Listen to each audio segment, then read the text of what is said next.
Bem-vindos ao canal Mundo Bizarro, e hoje iremos falar do I.T de Varginha, que se tornou um caso de repercussão mundial. Sem perda de tempo, vamos para o vídeo.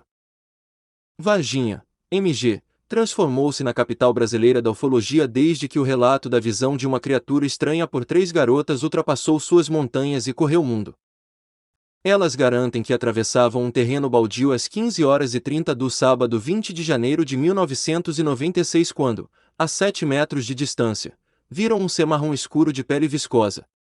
Estava agachado, com os braços compridos entre as pernas. Assustadas com a figura, que tinha olhos vermelhos e 3 protuberâncias na cabeça, as garotas saíram em disparada. O mais extraordinário contato de terceiro grau já relatado no Brasil ganhou projeção ao ser associado a outros testemunhos e até a mortes misteriosas. Primeira matéria do Fantástico sobre o ET é de Varginha. O caso Varginha. Alguns dias antes de 20 de janeiro de 1996, uma movimentação de UFOs é detectada pelo Sistema de Rastreamento por Satélites dos Estados Unidos. Descobre-se que o foco das movimentações é o Brasil, no sul de Minas Gerais. As Forças Armadas brasileiras são alertadas. Dia 13 de janeiro de 1996, uma semana antes dos principais acontecimentos em Varginha, o piloto de ultraleve, Carlos de Souza, de São Paulo, vê um artefato alongado e sem asas a menos de 15 quilômetros do trevo que liga a rodovia Fernão Dias à estrada que dá acesso a Varginha. Passa a seguir visualmente o objeto, que parecia em dificuldades, alternando altitude e rota, com uma abertura em sua parte anterior de onde saía uma névoa. Na direção de Belo Horizonte, após 10 quilômetros do trevo de Varginha, observa que o objeto desaparece atrás de morro, na fazenda Maiolini. Tomando a estrada sem asfalto, vê vários destroços metálicos sendo recolhidos no pasto por militares. No local havia 2 caminhões, um helicóptero e uma ambulância do Exército. Um pedaço maior do objeto acidentado, do tamanho de um automóvel, é colocado na carroceria do caminhão. Milhares de pequenos pedaços e destroços espalham-se pelo pasto. Carlos de Souza é abordado por militares pedindo que se retire do local e esqueça do que viu. Voltando ele para num posto de gasolina e é novamente abordado por 2 homens, que aconselham-no a não comentar, com quem quer que seja, o que presenciou. Esse depoimento não foi confirmado por outros, ficando isolado, após as investigações dos ufólogos nas fazendas, sítios e casas daquela região. 20 de janeiro de 1996, por volta de 1 da madrugada. A senhora Auralina Augusta de Freitas sai na janela da sede da fazenda de propriedade do Sr. Castilho, situada a 10 quilômetros de Varginha, à beira da rodovia que liga a cidade a Fernão Dias. O gado estoura, correndo em disparada. Ela observa um artefato alongado, que soltava uma névoa de uma parte que parecia rasgada, à frente da fuselagem. Grita pelo marido, Eurico Rodrigues de Freitas, que dormia. Eurico também avista o objeto, que pairava sobre o pasto a no máximo 5 metros. Para percorrer um espaço de aproximadamente 500 metros, o objeto leva quase 40 minutos. E desaparece após o morro, na direção da cidade. Janeiro de 1996, 8h30 HS. 6 homens do Corpo de Bombeiros de Varginha dão busca a um bicho avistado por alguns populares, primeiramente na base de uma construção, no bairro Jardim Andere. Depois, a criatura é avistada movendo-se lentamente, na direção de um eucaliptal pertencente ao Sr. José Gomes, após a linha férrea, no grande pasto nos fundos do Jardim Andere. Um homem, o operário de construção Henrique José, testemunhou todo o incidente do terraço de uma casa vizinha ao parque e mais tarde, contou aos investigadores que 4 bombeiros encurralaram a criatura com suas redes, aprisionaram-na em uma caixa de madeira e depois a entregaram aos militares. Após cerca de 2 horas de procura, bombeiros localizam o ser e o apanham numa rede para captura de animais. Um caminhão de transporte de tropas da Escola de Sargentos das Armas também está no local. A criatura é colocada numa caixa na caçamba, coberta por pano ou lona e emite uma espécie de zumbido. O caminhão sai em disparada para 3 Corações e entra na Escola de Sargentos das Armas. 20 de janeiro de 1996, por volta de 13 horas. O Sr. X, que fazia caminhada pela região do final do Jardim Andere e pelos pastos das proximidades, avista 6 homens com trajes militares em formação de busca, portando fuzis automáticos e outras armas, exatamente próximo do eucaliptal onde se dera a primeira captura. Correndo em busca de um ponto melhor de observação, o Sr. X ouve 3 tiros de fuzil.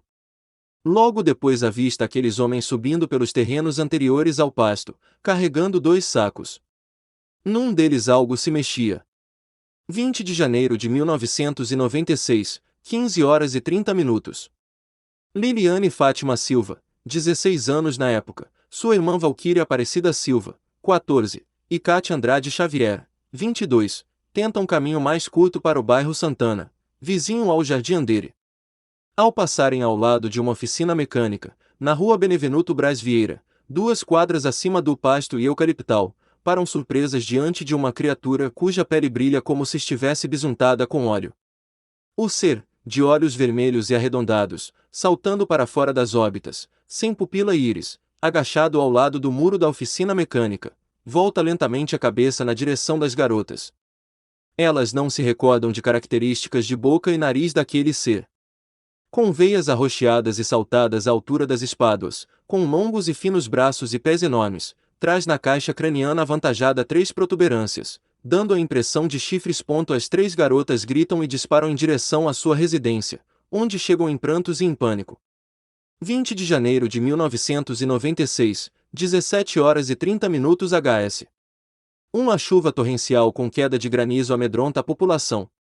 Depois do temporal, 2 militares chegam ao terreno onde as 3 garotas tinham avistado o estranho ser. Algo com cabeça, tronco e membros, passa pela frente do automóvel e tenta esconder-se no pasto. O policial Marco Eli Xerezi, 23 anos, corre e agarra a criatura pelo braço, colocando-a no banco traseiro do carro e levando para o hospital regional. A movimentação da polícia, bombeiros e do exército causa histeria no hospital, onde doentes são transferidos de alas e funcionários instruídos a se calarem. 21 de janeiro de 1996, madrugada. O ser é transferido para o Hospital Humanitas, em ambulância, sem alarde. Do Humanitas o material é retirado na segunda-feira seguinte, dia 22, por volta de 17 horas e 30 minutos. A criatura está morta. O transporte começa com a colocação do ser numa caixa de madeira, coberta por lona plástica e colocada na caçamba de um caminhão de transporte de tropas, cuja traseira estava no portão dos fundos do hospital. Vários veículos militares e alguns civis fazem parte do comboio. Pessoas trajadas com roupas brancas e máscaras médicas estão presentes. O ser exala um insuportável cheiro de amoníaco.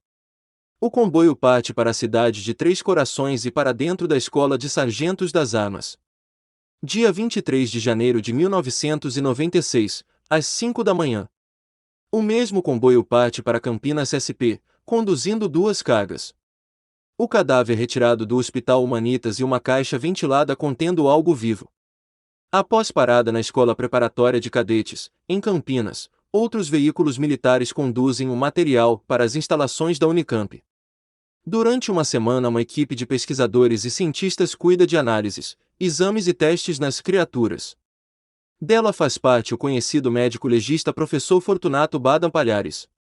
Trabalhos são realizados no material, inclusive em um laboratório com instalações modernas.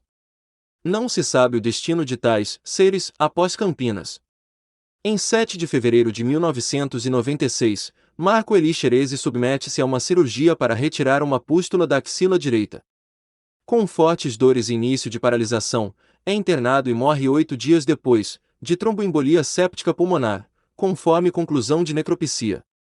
No sangue é detectada a presença de 8% de cultura desconhecida, uma vez que o policial fora vítima de infecção generalizada.